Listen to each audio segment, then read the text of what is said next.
On est tous un peu estomaqués par l'histoire de ce détenu, une information que vous révélait CNews dès samedi, détenu dans une prison de haute sécurité, Vendin-le-Vieil, qui a une permission de sortie en poche aujourd'hui pour aller faire un entretien d'embauche dans la région lyonnaise. Il est libre. On va rejoindre sur place, devant cette prison de Vendin-le-Vieil, Malo Steiner et Thibault Marcheteau. Bonsoir à vous. Il est 18h02, donc est-ce que vous savez si ce détenu particulier a réintégré sa cellule ? Non, il n'a pas encore réintégré sa cellule. Il est parti il y a un peu plus de 10 heures, à 7h40 ce matin, seulement quelques minutes après un convoi de police. Il a pris la direction de la gare de Lens pour se rendre ensuite à quelques kilomètres de Lyon, à Vaux-en-Velin, où il réalise un entretien d'embauche. À Lyon, les autorités étaient au courant de son heure d'arrivée et de son lieu de rendez-vous.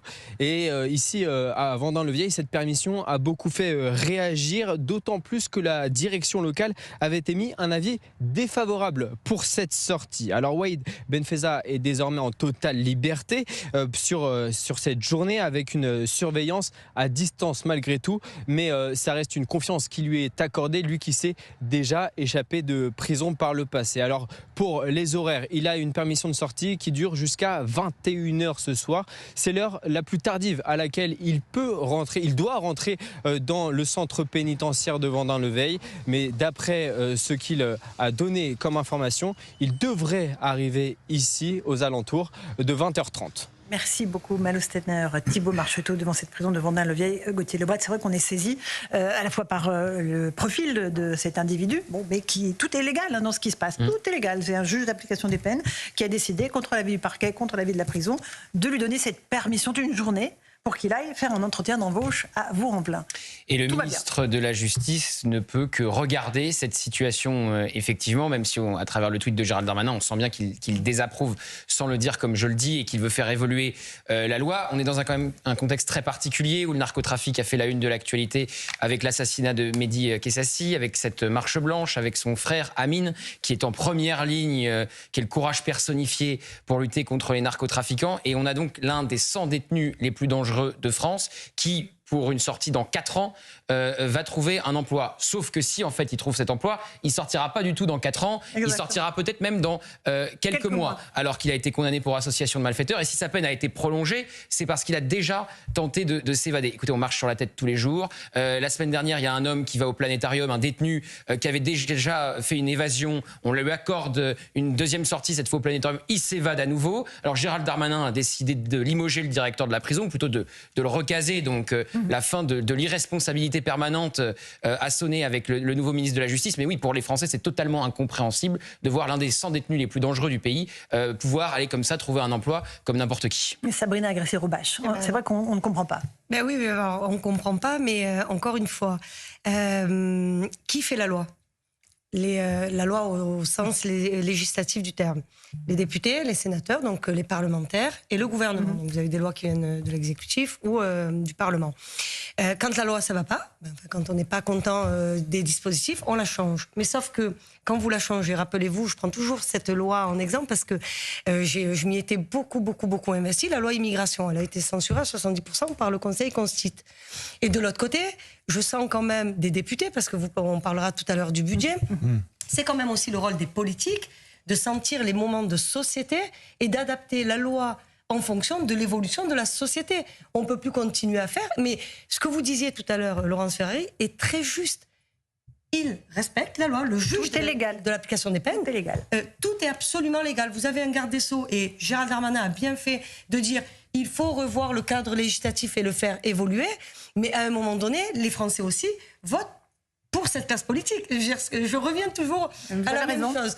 On a les élus que l'on mérite a choisi. Non, mais qu'on mérite. C'était la conclusion.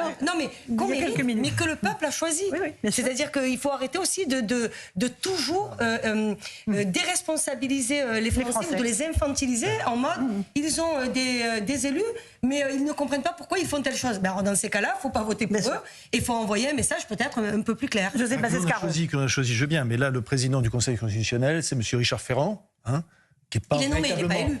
Oui, on parle du Conseil constitutionnel, précisément, il était nommé. Il était nommé par Le président de la République. Voilà, Emmanuel Macron. Voilà. Absolument. Donc, pardonnez-moi, mais Richard Ferrand n'est pas vraiment un spécialiste du droit, hein, contrairement à ce qu'il peut. Mais on ne parle pas de Richard Ferrand. Là, revenons à Vendin-le-Vieil. Il y a ce type. Madame a très justement parlé du Conseil constitutionnel et justement de la loi sur l'immigration. Mais là, pardonnez-moi, si on veut, dans cet étage-là, moi j'attends évidemment à ce que Richard Ferrand dise, d'accord, ok, sur un certain nombre de droits. Mais puis au-delà de ça, ce ne sont pas toujours des choix très clairs, parce que pour rebondir sur ce que vous disiez, quand Madame Braun-Pivet, la présidente de l'Assemblée nationale, nomme au Conseil supérieur de la magistrature une magistrate qui avait appelé à voter pour Jean-Luc Mélenchon, je ne suis pas certain que les gens qui aient voté pour Emmanuel Macron avaient dans l'idée que ça allait se traduire par une magistrate ayant appelé à voter pour Jean-Luc Mélenchon au Conseil supérieur de la magistrature. Mais elle n'a rien fait en dehors des clous. Ce que je veux dire, c'est que... Je ne dis pas qu'elle l'a fait en dehors des clous, je dis que la promesse démocratique, elle est quand même moyennement claire et moyennement respectée, parce que je doute que les électeurs d'Emmanuel Macron aient envie qu'en haut, au sommet de la chaîne judiciaire, vous ayez des magistrats insoumis. Alors, Louis de Ragnel. Sabrina Agresti-Roubache, moi j'entends ce que vous dites, mais ça fait quand même 8 ans qu'Emmanuel Macron est président de la République. Et donc, typiquement, ce genre de choses, ça aurait pu être changé. Ce qui est assez terrifiant, c'est qu'on se réveille un peu maintenant et on se dit, maintenant que le capot est ouvert, qu'on voit tous les problèmes... Je parle de nous en premier. Hein. Mais je sais bien, je sais bien. Premier, hein. Mais je trouve que même avant de reprocher à d'autres formations politiques d'être... Non, mais pas vous. Non, pas du tout. Mais vraiment, là, je parlais de nous. Mais bien sûr. 8-9 ans qu'on est là, mais je vous rappelle. Je termine simplement. Allez-y. Et donc, tout ce qu'on voit aujourd'hui sur l'immigration, la sécurité, la délinquance, les prisons, et maintenant, on regarde ça de beaucoup plus près depuis 4-5 mois, parce qu'on voit bien qu'en réalité, il n'y a rien qui est géré. On voit que Gérald Darmanin fait du mieux qu'il peut, mais on voit bien qu'il fait ce qu'il peut, mais c'est quand même très compliqué. Je pense qu'il va falloir aussi ouvrir un débat, mais tout ça sera tranché, je l'espère, à la prochaine élection présidentielle. C'est autour de la suppression du juge d'application des peines. Il n'y a que 2 pays dans le monde qui ont un juge d'application des peines, la France et l'Italie. Pourquoi est-ce qu'encore une fois, et à l'exception française sur des choses qui ne marchent pas, je pense qu'il est temps d'y mettre fin. La France, Sabrina Agresti-Roubache. On a encore un chéquier. Non, mais c'est une blague, mais c'est vrai. Un chéquier en bois, là. Ouais. Rachel, un petit mot. Cette situation, en fait, moi, je trouve aberrant. Alors qu'on a beaucoup de sujets aujourd'hui où les victimes ne sont pas prises en considération. La prison, c'est fait pour purger sa peine, et 2, protéger la société. Et là, le fait que, contre en plus la vie de... payer sa dette à la société. Exactement. La peine, payer sa dette et protéger la société. Que là, on est complètement... à l'inverse de la rationalité, et notamment la rationalité qu'est l'état de droit. Ok. Dernier mot là-dessus, Sabrina Agresti-Roubache. Encore une fois, quand vous faites des dispositions législatives et que votre texte est systématiquement... Enfin, il ne faut pas oublier, les élus sont élus par le peuple. Je veux dire, c'est très, très... Enfin, pour moi, en tout cas, ça a une vraie signification. Et c'est tout à fait normal. Le Conseil constitutionnel a été fait pour ça. Je veux dire, je ne remets pas du tout en cause l'institution. Mais ce que je veux dire, c'est qu'on ne peut pas reprocher tout le temps, que ce soit aux ministres macronistes du président de la République, mais même ceux d'avant, et encore ceux d'avant. Si derrière, vous avez toujours le même process, alors c'est peut-être se questionner sur le process, vous comprenez?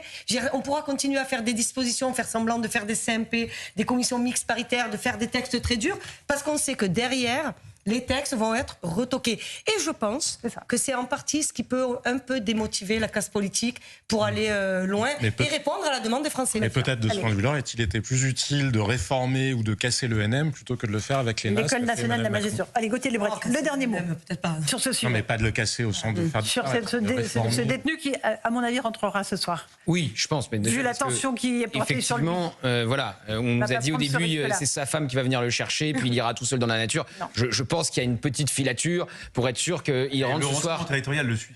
Qu'il rentre ce soir à la prison, parce que vous imaginez le camouflet que ça serait. À l'extérieur. Oui. Enfin, il n'est pas laissé libre, sans surveillance. Non, mais c'est toujours pareil, parce que CNews sort l'information avec Sabrina Birlin-Bouillet, parce que c'est médiatisé, et parce que... ça a été très largement repris. Oui, voilà, et parce que le ministre de la Justice, il se dit juste, avec le reste du gouvernement, s'il ne rentre pas à 20h30, c'est un camouflet gigantesque. Mais excusez-moi, des exemples comme celui-là, on en a plein. Déjà, il s'était évadé une première fois, j'ai cité le planétarium, on a appris aussi qu'il y avait des stages à la montagne, à Megève, pour un détenu qui s'est évadé évidemment lors du stage et qui allait ensuite poignarder. Absolument. C'est Jean-Marc Morandini qui a déterré cette affaire la semaine dernière. Et ensuite, il est allé poignarder sa femme. Il était en prison pour l'avoir battue. Donc des histoires dingues. Il y en a tout le temps. Tout le temps. Et ne vous inquiétez pas.